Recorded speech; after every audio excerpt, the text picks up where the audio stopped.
Welcome to the Church Communications Podcast. I'm Katie Allred. And I'm Kenny Jahng. We want to help you become a better church communicator. And this is the place we're going to talk about strategies and best practices for your church. Let's get started.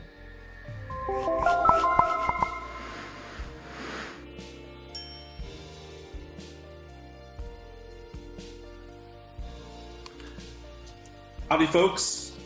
Oh, I feel so special saying howdy. Howdy, Katie Allred. How are you doing today? Howdy. I'm doing well. You know, I actually text people that a lot. Howdy. I don't know. It makes me feel like more Southern for some reason, even though I'm not from Texas. I feel like that's more of like a Western thing than a Southern thing. Yes. So, but it's a fun thing. Howdy, howdy. This is Kenny and Katie from the Church Communications Podcast. That should be our Cool official J. opener. Right? KK Cool J in the house. Well, I feel like we're at a rodeo of some sorts today because today we set ourselves up for a challenge, talking about one of those tricky things that every website should be going through periodically, and that is when you are redoing your website. Right. Which you should do, I think, every 3 years. I think if you're pushing it past 3 years, you're really on the dead end. Because, just think about 5 years ago. It was 2014. The web looked different then than it does today. So it's hard to keep a website current without updating it every 2 to 3 years. Absolutely. But now we're talking about today, right? Yeah, so today we're actually in the Wild West, going back to our Wild West days of website migration and how do we continue keeping our SEO juice as we move forward with creating a new website. And so we have to do something, it's called a 301 redirect. And Kenny, I know you're the 301 redirect master, so I'm looking forward to you telling me how this works. Sure. Well, let's just zoom out. Let's first talk about website migration. What is it? To me, it just invokes the pictures of Canadian geese in V formations overhead. Migrating to the south Yes. For winter. Well, that's not what website migration is. So tell us what it is, because this is something that is a mammoth project for some, but for others, it's pretty straightforward if you have the right understanding of how to attack the project. So you've got an old website, you've got your current website that you're using right now. It's been online for several years, a few years, however long it's been on. So it has established trust with search engines. So that means that several search engines have come to understand the content and know what people are looking for. And so the robots on the internet have crawled it. They know what it's looking for. But now you are looking to migrate, to move to your new website. So you're looking to make a new website. You might have set up this website on a staging area, for example.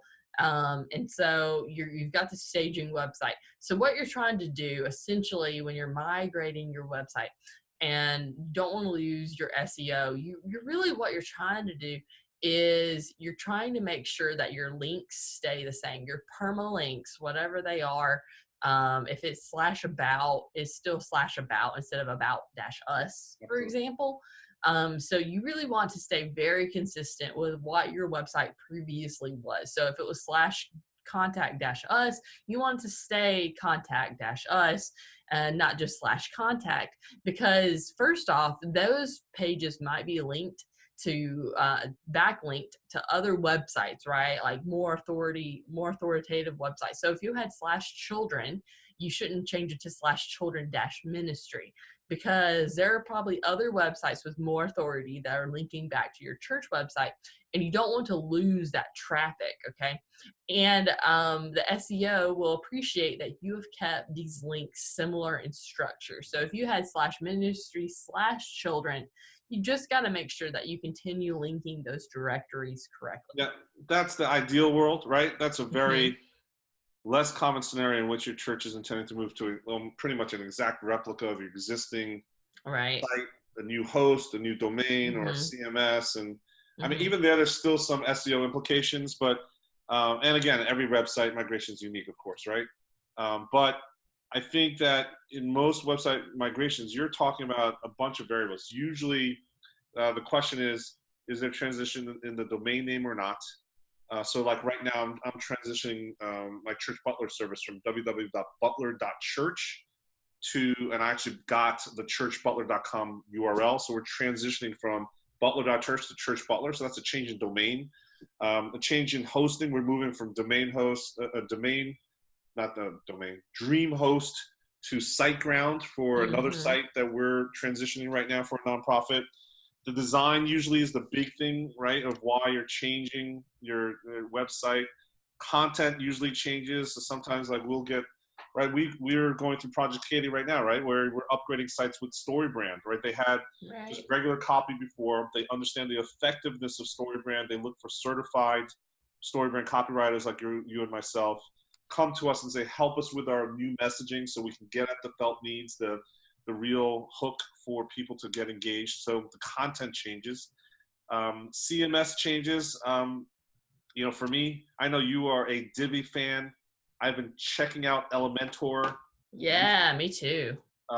Thrive Architect has popped up on my radar recently just because they're so content marketing focused. I've heard too, Oxygen. Have you heard about the Oxygen Builder? Yeah, I've looked at that. So yeah, a lot of different options. And then protocols, right? Although everyone should be using a security certificate, they should be on HTTPS. You might not be on HTTPS now. So all your links out there might be to HTTP:// right? So there's all these variables in website migration when you're transitioning from an old one to a new one. And most of the times, you got changes in website URL structure and the content, right? Those are the big changes. Right. So yeah, I think this is it's a headache for most people. And I guess maybe we should discuss, you know, what is the ramifications? You know, how can a website migration actually affect your Google rankings and web traffic if you don't do it well? So the first thing you really have to do is get a crawl of your website. Okay, so you can do that by indexing your website. Missional Marketing offers this service as well, where you can get just this snapshot, this picture of all the pages on your website. This might be also a sitemap, right? You can get sitemaps like sitemap.xml from Google as well. You just need to see what are the pages on our website. How many are there? You might be surprised by how many pages your church website has. I know the first time I did this, we ended up having like 1,500 pages. It was wild. I was like, why are we creating so many pages? I mean, nobody's going to all of these. So first off, you're going to find out that you have a lot of content you don't need. But second off, you're going to have a great list of things that you can hopefully change the URLs and keep them the same so you can redirect correctly. You got to make sure this is part of your plan. Good planning in place ensures that you will have a good future for your website. Your church has spent years building trust with Google, but this trust can be completely broken when you're building a new website. If your church is considering building a new website now or in the future, you need to get a free comprehensive crawl that captures and catalogs your current church's website.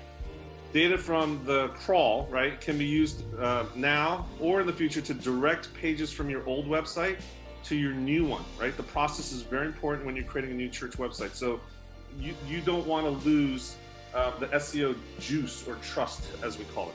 Your church can receive a free church website snapshot crawl from Missional Marketing today. All you have to do is go to missionalmarketing.com/301. Again, that is missionalmarketing.com/301, and that is the numbers 301. Well, you want to maintain the intent, right? So there was some intent finding the pages on your old site, and then you want to match that intent with the new pages on your new website. Right. 100%. I remember I was involved with the complete rebranding of Princeton Theological Seminary when we were redoing their site. Guess how many web pages we found that they had in total? Too many. Over 400,000. 400,000 pages? Well, it included the library archives, so it did have a lot, but all of those had to be changed. And our URL structure and the nomenclature actually changed.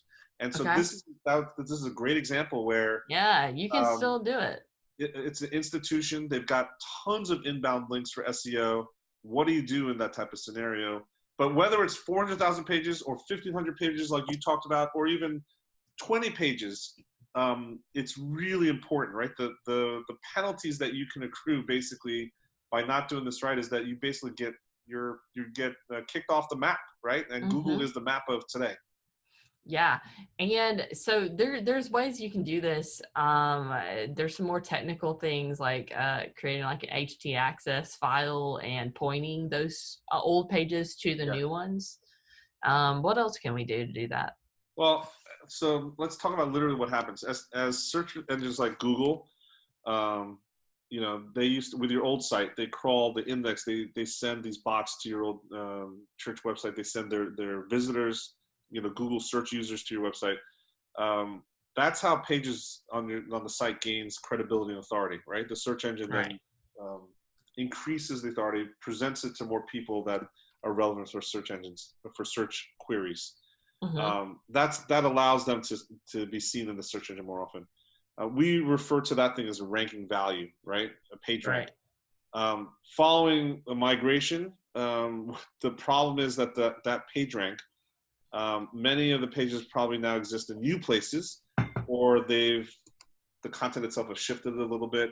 The question is, how does a search engine know what relationship the pages of the old website have to the new pages, right? You've shifted some pages, or you've moved some pages, or, you know, how do they know how to assign those ranks for each of the pages? That's the question. So this is where it's a very geeky thing, but it's called a 301 redirect. It's kind of like the 404 error that you'll see on many pages when you can't find a page. It's a geeky thing. It's an error code, 404. Here, it's called a 301 redirect. There are other types of redirects, but the 301 redirect is the thing that allows Google and other web search engines to really figure out what's going on. It's the best way for you to explain to Google, hey, this is what's happening. This is what's going on between their two websites, the old and the new, so that it takes that into consideration and then hopefully minimizes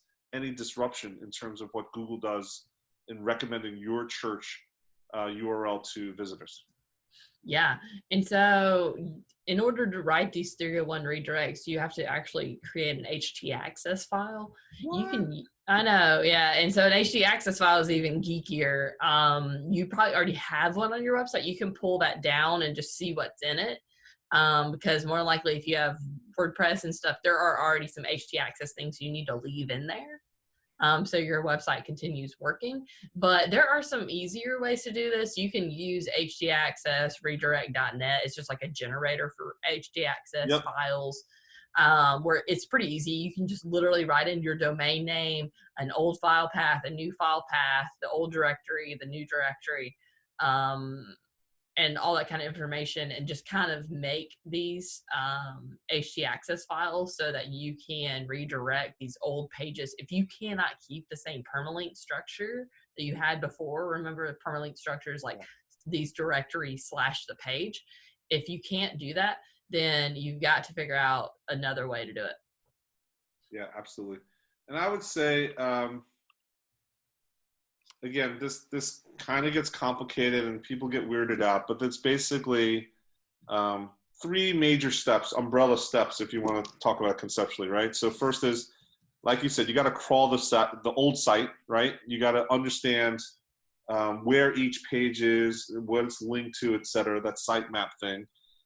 So that's your old site. You got to do that before you take down the site. If you take down the site, you've lost that value, right? And then you got to map each page with SEO value on that old site to where it is on the new site. And then you basically got to go in and put in these 3 directs. It's basically like an instruction or like a directional arrow, right? You go to the old location and it says, oh, they're not here, they're over there. So these 301 directs have to be installed.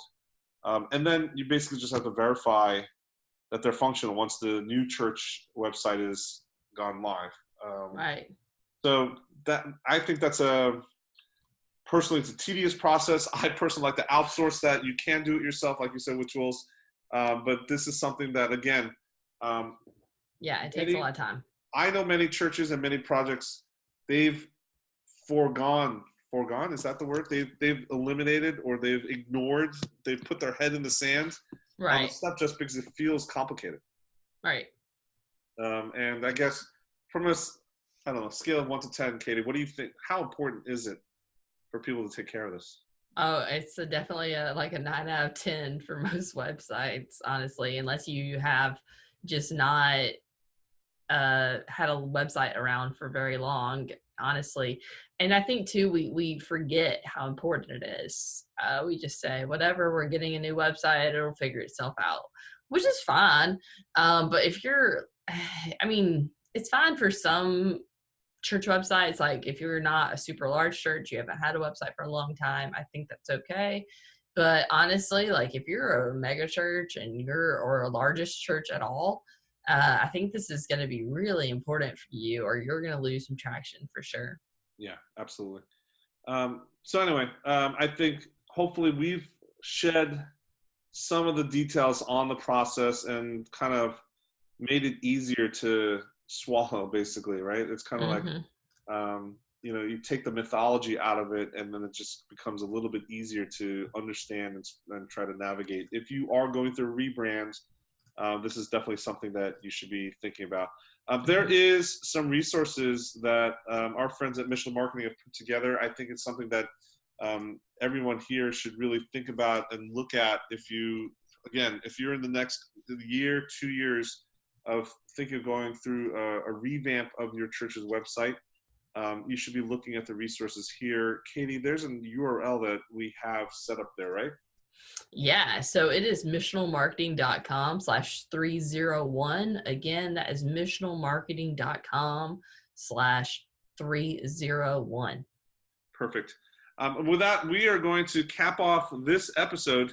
I'm excited. We are in the home stretch of this series. Katie, let's talk about what we're going to talk about next time. What is the last, well, it's not the last, but what is the next to last episode on our run sheet? Okay, so sermon videos. All right, sermon videos. How to make your sermon videos work for your church so that you can grow web traffic and also new visitors. Yeah, I think that's really interesting, right? Like people don't understand that sermon videos is something that we can do. Churches produce every 7 days that most other organizations, commercial or nonprofit, they don't have this treasure chest. Right. And so how do we use it for good? How do we use it to gain traction? How do we use it in the digital world? We're going to be checking out that next time here on the Church Communications Podcast. Right. With that, Katie, why don't you give everybody some pointers? Where else can they find resources across our ecosystem? And and close out the show for today. Okay, so if you want to find us, you can go to churchcommunications.com. You can also go to churchcommunications.com/group and to join our Facebook group. Would love to have you. 21,000 other people would also celebrate with you and joining. And you can review our podcast on Apple or wherever you listen to your fine podcast. So happy to have you. Thank you for listening to our podcast. We appreciate you so much just being a part of our group. We hope that you're not doing ministry alone, and we hope you become a better church communicator. We'll see you next week. If your church is considering a new church website now or in the future, you need to get a snapshot of your present website so you don't lose the online trust you've spent years building, right? So if you want to receive a free church website snapshot crawl, say that fast 10 times, free church website snapshot crawl, go to missionalmarketing.com/301. That's missionalmarketing.com/301.